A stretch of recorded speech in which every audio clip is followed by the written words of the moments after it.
Katika vitu ambavyo Young Africans wamepatia ni kumwalika Pitso Mosimane, kwa sababu Pitso anafahamu karibu kila kitu kinachohusiana na soccer schools, kwa sababu yeye tayari hii program anayo.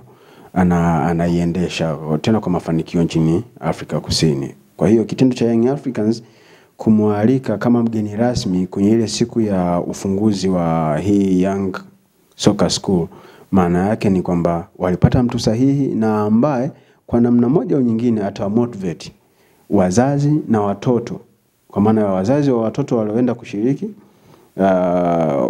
ile shughuli, lakini pia na hata watoto wenyewe wale ambao huenda wanafahamu Pitso Mosimane ni nani, watakuwa encouraged sana, kwa sababu unaitwa, unashauriwa na mtu ambaye amefanikiwa sana kwenye mpira wa miguu.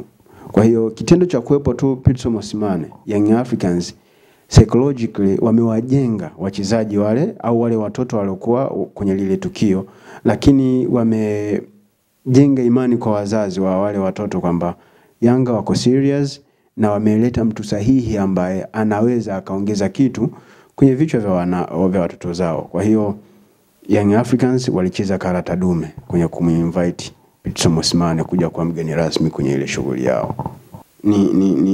Naweza nikatumia neno jepesi sana, ni mradi ambao wameuanzisha kwa namna moja au nyingine, umekaa kibiashara zaidi.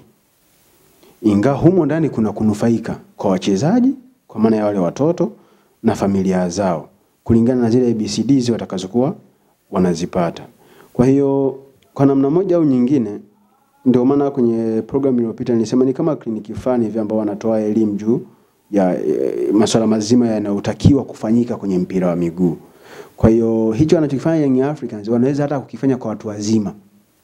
Ikawa ni kwa sababu kuna kipindi zikuja wachambuzi waende shule, wachambuzi hivi vile. So hii Yanga Soccer Schools wangeamua kuwa invite watu wazima, then wakawa wanapewa ile knowledge ya mpira wa miguu.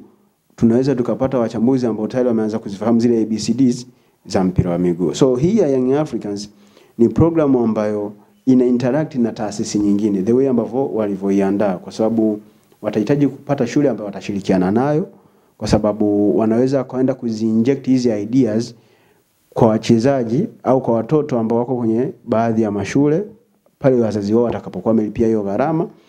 Lakini pia ni programu ambayo iko seasonal, yani sio mfululizo, yani itakuwa na muda fulani inaenda, muda fulani inakoma, kwa sababu kwa sasa hivi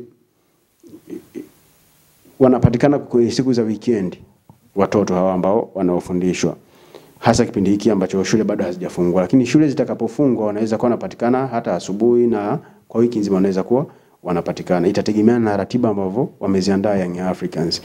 Kwa hiyo unaweza kusema ni program ambayo inaenda kwa vipindi, kwamba weekend hii tutakuwa hapa au weekend hii tutakuwepo, Jumatatu, Jumanne, Jumatano, Alhamisi na Ijumaa hatutakuwepo, Jumamosi na Jumapili tutakuwepo. Lakini unapoizungumzia academy ni kunakuwa ni malezi, yani pure malezi. Yani unaweza wewe ukamchukua mtoto wako ukampeleka kwa mfano annual football academy, wewe ukampeleka mtoto wako annual football academy, akaishi pale, akalelewa pale, malezi yote anayapata pale, elimu anaipata pale, kwa sababu anaenda kulelewa. Lakini kunakuwa na zile programs zinazohusiana na michezo. Kwa hiyo nyakati za asubuhi anaweza akapata masomo ya kimazingira, geography, civics, English, mathematics, akapata hivyo vitu. Lakini kwa nyakati za jioni akaenda uwanjani kucheza mpira, kufundishwa mpira kwa kufuata ile misingi ambayo inawalea wachezaji kuanzia umri mdogo kwenda juu. Kwa hiyo tunapozungumzia academy ni lazima uwe na proper center ambayo inatambulika kwamba hii ni academy ya Young Africans, wanafundisha mpira wa miguu, lakini pia pale wanatoa na vitu vingine, hasa malezi hayo ya kimpira, lakini malezi ya kielimu. The same applies kama zinavyofanya Arsenal, Barcelona na vitu vingine. Kwa hiyo wanafanya vitu kama hivyo. Lakini hii Yanga Soccer School inakuwa injected tu kwenye bana. Ndio maana alisema kuna baadhi ya shule wanaweza kashirikiana nazo, kama ilivyo kwa Pitso Mosimane. Ni programu ambayo ameiandaa, anaenda kufundisha kule mashuleni. Kwa hiyo ameandaa watu wake ambao hao watu wake wanaenda shuleni kwenda kuitoa hiyo huduma. So Young Africans wameandaa hii program kama huduma ambayo watakuwa wanaitoa kwa kuanzia, wana kituo ambacho wenyewe watakuwa wanafuata. Lakini kwa muda ambavyo unazidi kwenda, wataanza kutoka wao sasa kwenda kwenye mashule ambayo watakuwa wamekubaliana nao kwenda kupelekea hiyo elimu. Huo ndio tofauti wa academy na Yanga Soccer. Cha kwanza kabisa, eneo la kwanza ambalo Young Africans wananufaika nalo ni zile ada ambazo zinazotolewa na wale watoto au familia za wazazi. Lakini vile vile kwenye hii program yao wanaweza wakakutana na mchezaji ambaye wasema huyu mchezaji anaweza akatufaa na sisi. Kwa hiyo wakamchukua wakampeleka kwenye timu yao ya vijana akaendelea kukua. Kwa hiyo hizo ni faida mbili ambazo Young Africans wanaweza wakazipata. Pesa kwanza, then wanaweza kukutana na mchezaji ambao wanadhani wanaweza wakamchukua na kwenda kumuandaa akaja kutumika kwenye timu yao. Kwa hiyo wakimpata huko mashuleni au wakimpata kwenye hii program, wanamchukua wanaenda kumsajili kwenye timu yao ya vijana, anaendelea kukua huko, anakuja kuitumikia Young Africans kama ilivyo kwa Clement Mzize. Impact kwa jamii, cha kwanza kabisa tutakuwa na kizazi ambacho kinafahamu ABCDs kuhusiana na mpira. Yaani hawa watoto watakaokuwa wamepita kwenye Yanga Soccer Academy, utakapokuwa unawauliza masuala mazima yanayohusiana na mpira wa miguu, kwa sababu wameshaelekezwa ni nini na nini kinapaswa kufanyika. Hata ukimpa microphone anaweza akaongea kwa sababu anajua ni kitu gani anakizungumza.